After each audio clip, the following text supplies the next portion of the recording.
দক্ষিণ বঙ্গোপসাগরের আন্দামান নিকট একটা সিস্টেম তৈরি হতে যাচ্ছে, যার স্যাটেলাইট চিত্রে স্পষ্টত বোঝা যাচ্ছে এখানে সমুদ্র উত্তাল হতে শুরু করেছে। আন্দামান সাগরের দক্ষিণে মূল নিরক্ষরেখার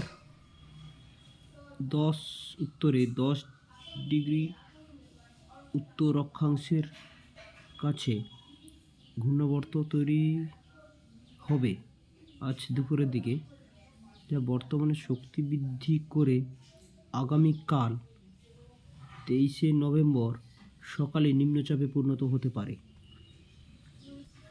এটি ক্রমশ শক্তি বৃদ্ধি করে ধীরে ধীরে উত্তর পশ্চিম-উত্তর দিকে অগ্রসর হতে পারে।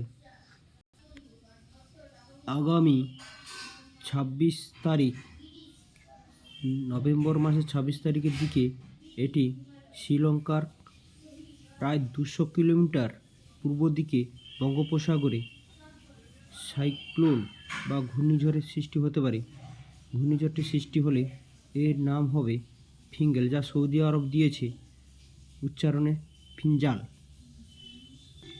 এই সিস্টেম থেকে সম্ভাব্য ঘূর্ণিঝড়ের শক্তি গত ঘূর্ণিঝড়ের তুলনায় বেশি হতে পারে। সমুদ্রে থাকাকালীন এর সর্বোচ্চ গতি হয়ে যেতে পারে 110 কিলোমিটার প্রতি ঘন্টা, যা গত ঘূর্ণিঝড়ের দানার তুলনায় সামান্য বেশি।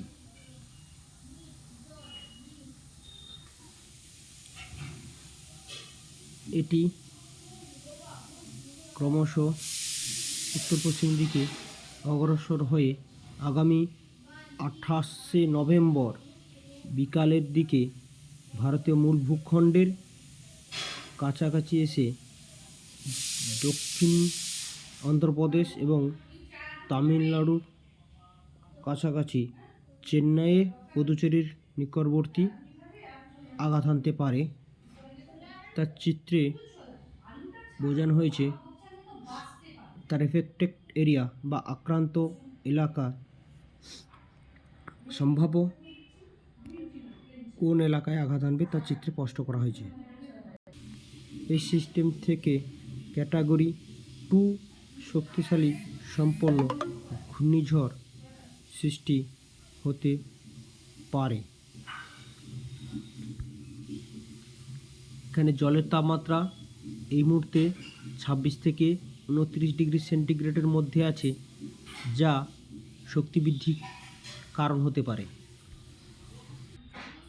এই সিস্টেম থেকে দক্ষিণবঙ্গ এবং উড়িষ্যা বিহারে হালকা থেকে মাঝারি মেঘলা হতে পারে, সাথে 1-2 পশলা বৃষ্টি হতে পারে। আগামী 28 তারিখ ওই সময় দক্ষিণবঙ্গের আকাশ মেঘলা থাকবে এবং সর্বনিম্ন তাপমাত্রা বেড়ে গিয়ে হালকা গরম অনুভূত হতে পারে দিনের বেলায়। ওই সময় শীত প্রায় উধাও হয়ে যেতে পারে আগামী 26 থেকে 30 তারিখের মধ্যে। এই সিস্টেম থেকে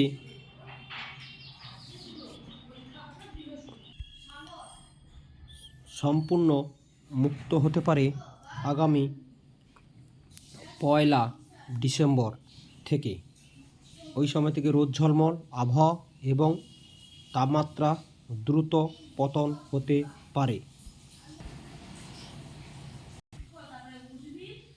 আজকের আবহাওয়া পূর্বাভাসে বলা যায়, আজ দক্ষিণবঙ্গ তথা উত্তরবঙ্গের অধিকাংশ এলাকায় বৃষ্টির সম্ভাবনা নেই। এদিকে দার্জিলিংয়ের উত্তরে গ্যাংটকের কাছাকাছি সিকিমে বৃষ্টির সম্ভাবনা থাকছে হালকা, যা তাপমাত্রা পতনের মূল কারণ হতে পারে। দার্জিলিংয়ের তাপমাত্রা খুব দ্রুত পতন হয়েছে, যা প্রখর শীতের সম্ভাবনা এবং কোনো কোনো এলাকায় তুষারপাতের সম্ভাবনা থাকছে। দক্ষিণবঙ্গের আকাশ আজ মূলত হালকা আংশিক মেঘাচ্ছন্ন সহ রোদের সম্ভাবনা। ধীরে ধীরে তাপমাত্রা বৃদ্ধি পাচ্ছে।